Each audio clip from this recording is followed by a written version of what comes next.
Derechos Humanos del Distrito Federal una preocupación importante por el fenómeno. Y bueno, quiero recordarles a todos que al final vamos a tener un brindis para que no se vayan.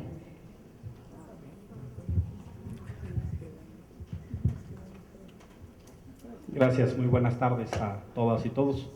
Es para mí un gusto compartir la mesa con la maestra Morfín, con la doctora Beatriz Goitia, con el maestro Raro Lima, con el maestro Esteves y con la doctora Pastor. Cada uno en su ámbito son siempre una referencia y es una distinción estar con ellos. Por supuesto, hay mucha gente en la sala que me da mucho gusto, servidores públicos del Distrito Federal, del Gobierno Federal, el diputado Agustín Castilla y algunos actores referentes, la licenciada Yuli Gallardo de la Fundación Gallardo, la doctora Blankenagel, en fin, muchos amigos que nos da tanto gusto encontrarnos de distintas organizaciones. Y nos convoca una vez más, yo diría sorprendido por la capacidad convocatoria, basta uno que vea el programa y ve la enorme cantidad de organizaciones que participan. Eso es una demostración de sinergia muy impresionante en términos de actores públicos, académicos, civiles y también de la iniciativa privada. Es un signo muy importante que pocas veces se ve y hay que resaltarlo en esa capacidad de sinergia de una causa que cada vez va sumando más voluntades y capacidades. Y esa causa es el combate a la explotación sexual comercial infantil, que tiene claramente un enorme desafío. La UNICEF lo ha ubicado justamente como una de las formas modernas de esclavitud, por el enorme daño que tiene. Y eso es importante trasladarlo en la vida cotidiana y lo que sucede cuando miles de niñas y niños en nuestro país tienen marcado en su rostro, en lo más profundo de su ser, la violencia y el maltrato del que han sido objeto, donde sistemáticamente se vulnera sus derechos humanos, se ha afectado su libertad y su dignidad, y de esa forma se cancela en forma directa el ejercicio de sus derechos, que se va reproduciendo en cadena. No solo castiga, aplasta su dignidad, sino que en cadena va afectando el ejercicio de otros derechos, muchas veces con secuelas de por vida.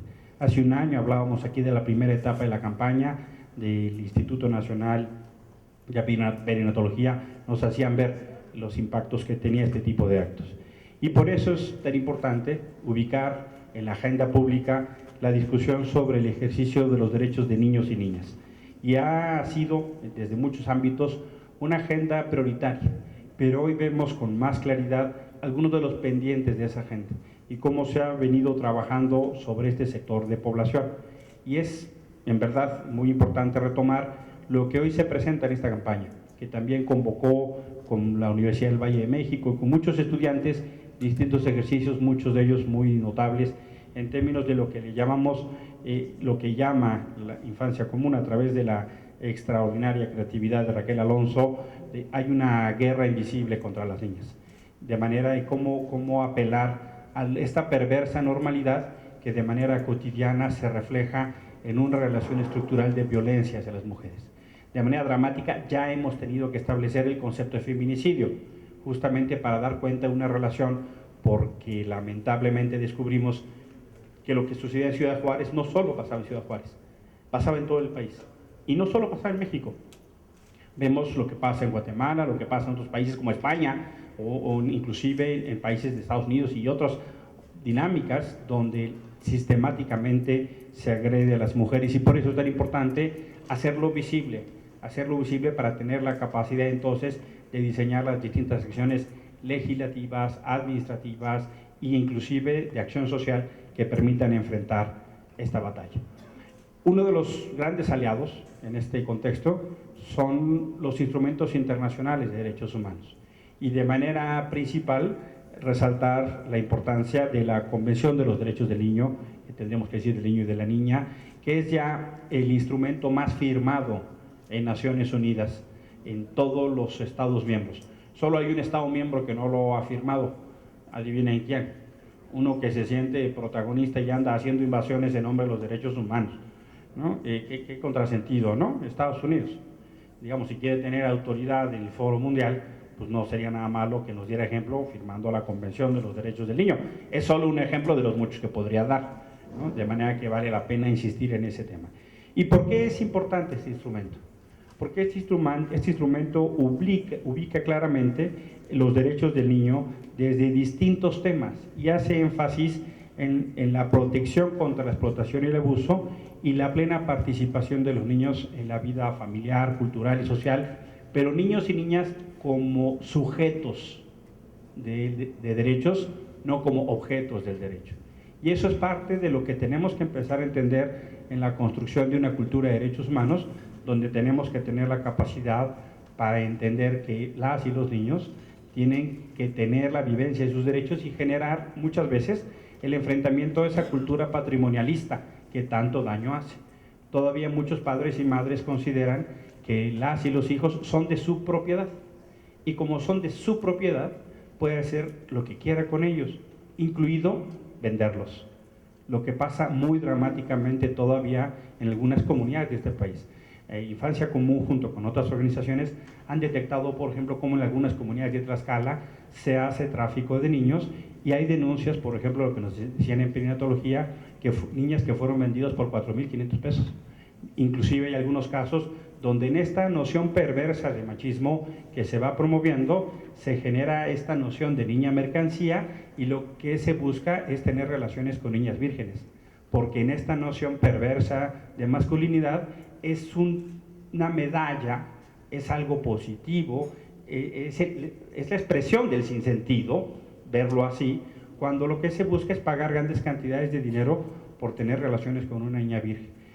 En el informe que hizo la Comisión de Derechos Humanos del Distrito Federal hace un año sobre explotación sexual comercial infantil, se ubicaban estos fenómenos, donde distintos actores nos daban testimonios, por ejemplo, de la práctica o la realización de esta práctica en lugares aledaños al campo militar número 1, en cuarteles cercanos a la policía o a la Procuraduría General de Justicia, en zonas como la Alameda, en zonas como terminales específicas, terminales del metro, en zonas como las terminales de autobuses, donde tiene que ver justamente este tráfico de niñas, y una vez que había perdido la virginidad, entonces pasaba como una lamentable concepción, como una mercancía, a segundos espacios como la Merced.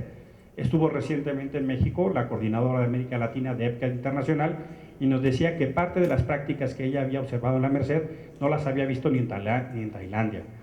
Todavía a plena luz del día observamos niñas menores de edad, menores de 18 años, que están en esta cadena de explotación, lo cual es una señal extremadamente alarmante. Sí, tenemos la Convención y tenemos otros instrumentos importantes, el propio artículo 4 de nuestra Constitución, pero lo que hoy estamos viendo es que esos instrumentos no son eficientes y suficientes, que tenemos que avanzar mucho más para ubicar con claridad qué es lo que está pasando. Por ejemplo, en el Internet, cómo se está reproduciendo la pornografía infantil como un medio para la industria de la pederastia, y que tenemos que tener más y mejores instrumentos legislativos para combatir este fenómeno. Y también es importante ubicar algunos de los pocos datos que se tiene del fenómeno, que ese es parte del problema, que no conocemos. La Organización Internacional del Trabajo, según los cálculos recientes, reporta que 12.3 millones de personas son víctimas de trabajo forzoso en el mundo.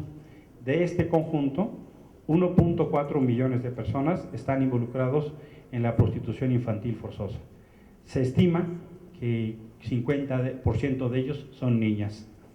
De acuerdo con la exposición de motivos de la iniciativa de decreto por la que se adiciona el artículo 189 ter del Código Penal del Distrito Federal, en el que el diputado Castilla tuvo mucho que ver, en México, durante el 2007, se presume que son 60,000 niñas, niños y jóvenes que fueron objetos de explotación sexual comercial infantil.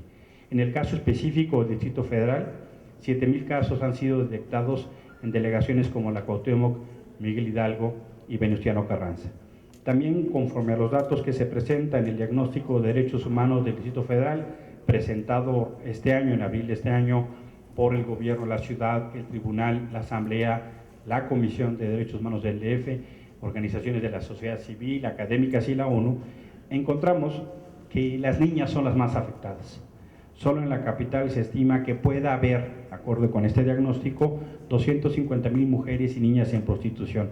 De este total, se estima que casi 9 de cada 10 pueden ser originarias de la ciudad, que 9 de cada 10 empezaron a sufrir estas prácticas entre los 12 y los 13 años y que casi 9 de cada 10 son explotadas por actores de la industria del sexo, principalmente padrotes y lenonas.